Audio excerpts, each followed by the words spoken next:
Missiles aimed at Moscow. Trump just sent the world a warning. This could be the spark that starts World War III. President Donald Trump just greenlit a new phase in U.S. military strategy, arming NATO with offensive weapons that could reach deep into Russian territory, possibly even Moscow. And if that sounds like a serious escalation, it is. This marks a massive shift from his earlier efforts to negotiate peace and avoid American entanglement. But now he's not just supporting Ukraine. He's pressuring Europe, issuing tariffs, and turning up the heat on Vladimir Putin in a way we've never seen before.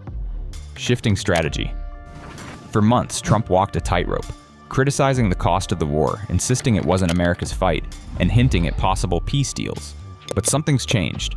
According to reports from Axios, Trump's administration is preparing to send a new arsenal of advanced weapons, paid for by Europe, manufactured in the US and coordinated through NATO. Some of these weapons reportedly have the range to strike Moscow itself. Why now? According to Trump, Russia has gone too far. In his words, Putin talks nice during the day and bombs civilians at night. Over 700 drones and missiles hit Ukraine last week alone, many of them targeting civilian areas like Kyiv, far from the front lines. For Trump, that seems to have been the final straw. The escalation begins. Trump's response? Patriot missiles, new air defense systems, and a coordinated effort with NATO to speed up delivery and bolster Ukraine's resistance. But here's the twist. Ukraine won't pay. Europe will foot the bill, and in Trump's own words, this will be business for the US. A profitable weapons deal, not a foreign aid package. He also added a chilling warning. If a peace deal isn't reached within 50 days, the US will impose 100% secondary tariffs on Russia. That means if you do business with Russia, you're next. But it's not just economic pressure. Trump emphasized the US military's strength, citing the recent precision strikes in Iran as a sign that America's arsenal is ready and willing to act. The Moscow messages. Behind closed doors, leaked messages reveal Trump even threatened to strike Moscow if Russian escalation continues. Whether this was posturing or a serious military signal is unclear, but it sent shockwaves across diplomatic channels. While answering a press question, Trump dodged direct answers on how far he'd be willing to go militarily if Putin escalates further. But his tone was clear. He's angry, disappointed, and no longer playing defense. He made it clear, this war isn't his, it's Biden's.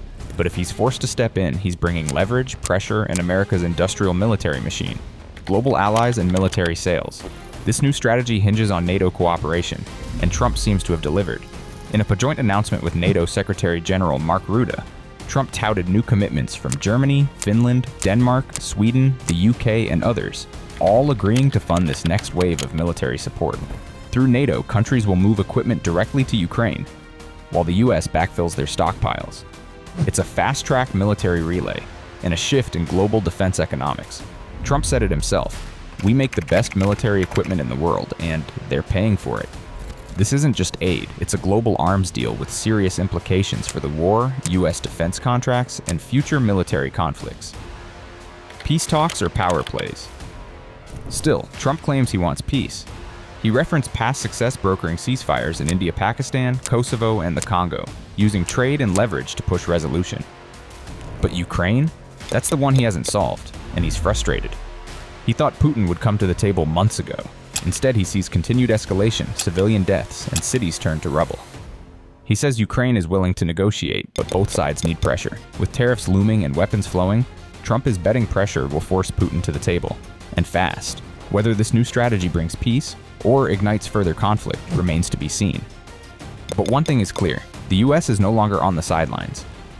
Trump's approach is bold, unpredictable, and potentially game-changing. And with Moscow potentially in range, the stakes have never been higher. So the question is, will this force peace or push the world closer to the edge?